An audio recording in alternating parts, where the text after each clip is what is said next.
దులపడం నేర్చుకుంది. అమ్మా ఇంక వేరే జంతువుని దేనన్నా పెడుతుంది కానీ గాడిద అని పర్టికులర్గా ఎందుకన్నా తెలుసా? మన జీవితాలు ఇంచుమించు ఎలా ఉన్నాయి? ఉన్నాయా లేవా? అమ్మా వాక్యం విన్నాడు. దేవుని స్తోత్రం చెప్పండి. గట్టిగా గట్టిగా చెప్పాలి, వినపడట్లా. గట్టిగా చెప్పండి అమ్మా. దేవుని స్తోత్రం. హల్లెలూయా. వింటున్నారు అనుకుంటున్నాను. దులుపడం నేర్చుకోండి. మన కుటుంబాల్లో అనేకమైనటువంటివి మనల్ని పట్టి బంధించేశాయి. వాటిని పట్టుకోవడం కాదు, వదిలిపెట్టేయడం నేర్చుకోండి. మొదట వదిలిపెట్టేయాలంటే ముందు నువ్వు చూడాల్సిన వ్యక్తి ఎవరైనా ఉన్నారంటే కొంచెం కిందకి చదువు తల్లి.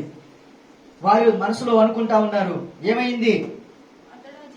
అతడు ఆ జంతువును అగ్నిలో జాడించి వేసి ఏ హానియు పొందలేదు.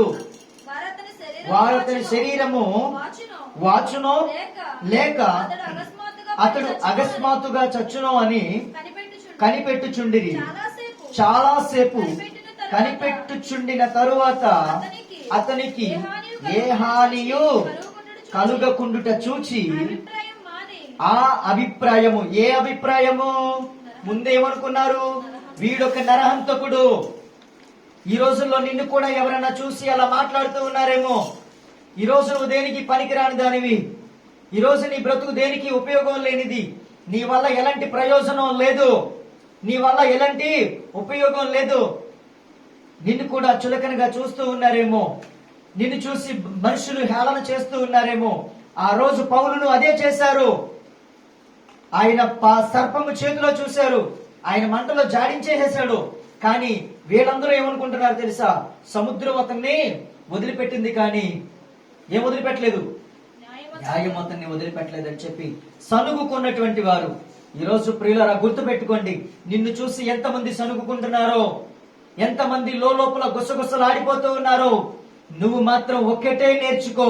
ఏంటి నువ్వు నేర్చుకోవాల్సింది? దులుపుకోవడం నేర్చుకోవాలి. దేవుని స్తోత్రం. హల్లెలూయా. దులుపుకోవడం నేర్చుకున్నాడు పౌలు. ఆ రోజు వాళ్ళు అనుకుంటున్నారు ఈ కాసేపట్లో వీడు చచ్చిపోతాడు, ఈ కాసేపట్లో వీడు శరీరం అంతా వాచిపోయి నురుగులకు అక్కుతాడేమో అని చెప్పి ఒకరినొకరు మాట్లాడుకుంటున్నటువంటి వారు. తర్వాత ఆయనకి ఏమీ జరగకపోవడం చూసి వారి అభిప్రాయాన్ని మార్చుకున్నారు. దేవుని స్తోత్రం. ఈ రోజు నిన్ను చూసి హేళన చేసిన వాళ్ళు కూడా రేపొద్దున అభిప్రాయాన్ని మార్చుకుంటారు. వీళ్ళారు ఒకనొక సమయంలో నన్ను కూడా అలాగే అన్నారు. అర్థమైందా? కానీ ఈ రోజు ఏమవుతుంది?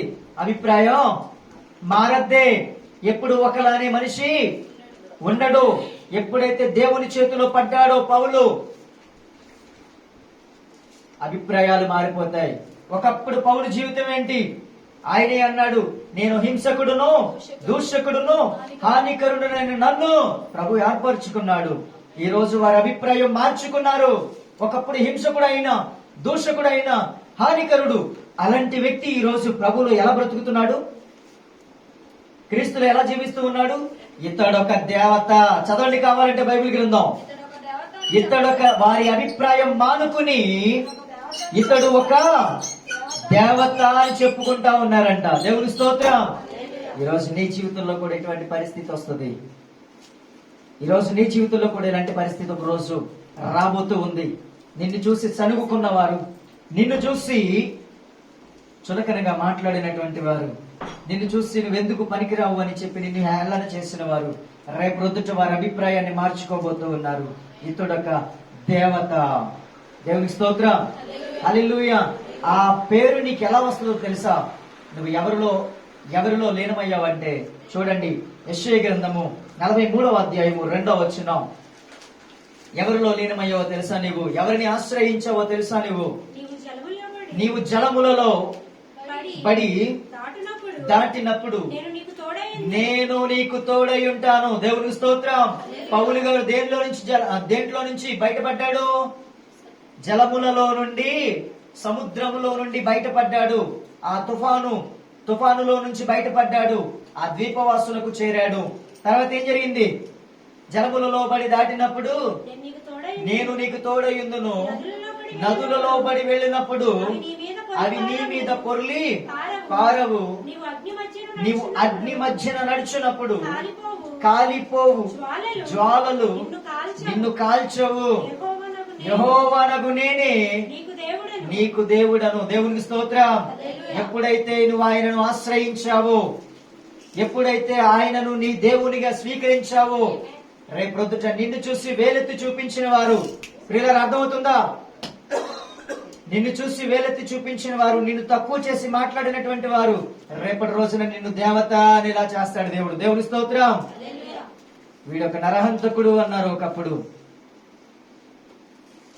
సముద్రం అతను వదిలేసింది కానీ న్యాయం అతను వదలేదని చెప్పి చాలా అన్యాయంగా మాట్లాడినటువంటి ఆ నోరులే ఈరోజు ఏ నోరు నిన్ను చూసి చులకన చేస్తూ ఉందో, ఏ నోటి వెంబడైతే నిన్ను తక్కువ చేసి మాట్లాడారో, రేపొద్దుట అదే నోరు నిన్ను ఒప్పుకోబోతుంది. ఏమనో తెలుసా? ఇతడొక దేవత, ఈమెక దేవత. ఎందుకు అలాంటి పేరు రావాలో తెలుసా? నువ్వేం నేర్చుకున్నావు? ఏం నేర్చుకున్నావు అమ్మ? చెప్పరంటమ్మా, వాక్యం మానేనా? ఏం నేర్చుకున్నావు? దులుపుకోవడం నేర్చుకున్నావు. మనుషులు రకరకాలుగా మాట్లాడుతూ ఉంటారు. ఎవరైనా అన్నారంటే దాన్ని పట్టుకునే వేలాడుతూ ఉంటారు. నన్ను వాళ్ళు అంత మాత్రం అన్నారు, నన్ను ఇలా అన్నారు, వాళ్ళు అలా అన్నారు. వీటి దగ్గరే ఆగిపోతుంది మన జీవితం. కానీ ఎప్పుడైతే మనం దులుపుకోవడం నేర్చుకుంటామో, ఎవరైతే మనల్ని తక్కువ చేసి మాట్లాడారో వాళ్ళే రేపు రొద్దుట మనలను దేవత అనేటువంటి పరిస్థితి వస్తుంది. మార్కు సువార్త చూద్దాం, 16వ అధ్యాయము 18వ వచనంలో ఒక మాట దేవుడు అంటున్నాడు. ఏమనో తెలుసా? నువ్వు యెహోవాను ఆశ్రయించావు కాబట్టి నీ జీవితంలో జరిగే అద్భుత కార్యాలు చూడు. నువ్వు దులుపుకోవడం నేర్చుకున్నావు కాబట్టి నీ జీవితంలో జరిగేటువంటి ఆశ్చర్యమైనటువంటి కార్యాలు చూడు. ఒక్కసారి బైబిల్ గ్రంథం తీయండి. మార్కు సువార్త 16వ అధ్యాయం 18వ వచనాలు చదువుదాం. పాములను ఎత్తుపట్టుకుందురు, మరణకరమైనదేదియు తాగినను అది వారికి హాని. దేవుడికి స్తోత్రం. నీవు పాములను ఎత్తు పట్టుకుంటావు. పౌలు గారు ఏం చేశాడు? పాములను ఎత్తు పట్టుకున్నాడు. ఎలాంటి పాములు అయ్యి? అప్పుల పాములు, ఆర్థికమైన ఇబ్బందులు, తర్వాత కుటుంబంలో గొడవలు, అనారోగ్య ప్రాబ్లాలు, ఈరోజు నలుగురు వేధించేటువంటి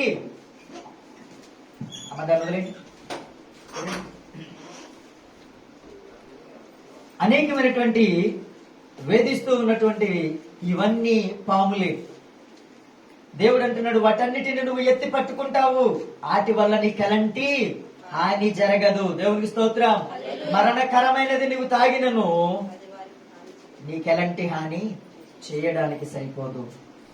కొరింథీయులకు రాసిన పత్రిక 2వ అధ్యాయము 4వ వచనాన్ని ఒకసారి చూద్దాం.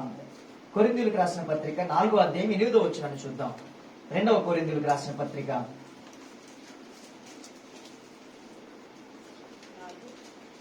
4వ అధ్యాయం 8వ వచనం చూడండి.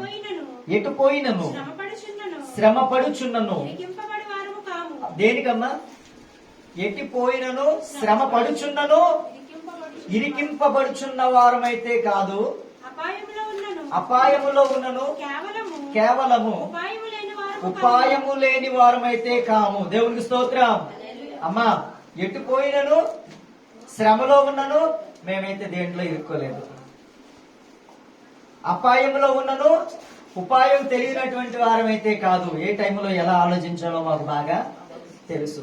ఎవరికి దొరికింది ఇలాంటి అవకాశం? దేవుని పిల్లలైన వారికి మాత్రమే దొరుకుతుంది. ఏ శ్రమలో ఉన్నా కూడా ఆ శ్రమ వల్ల నువ్వు ఇరికించబడవు. రెండవది, ఏ అపాయంలో ఉన్నా కూడా దాని నుండి బయటపడడానికి నువ్వు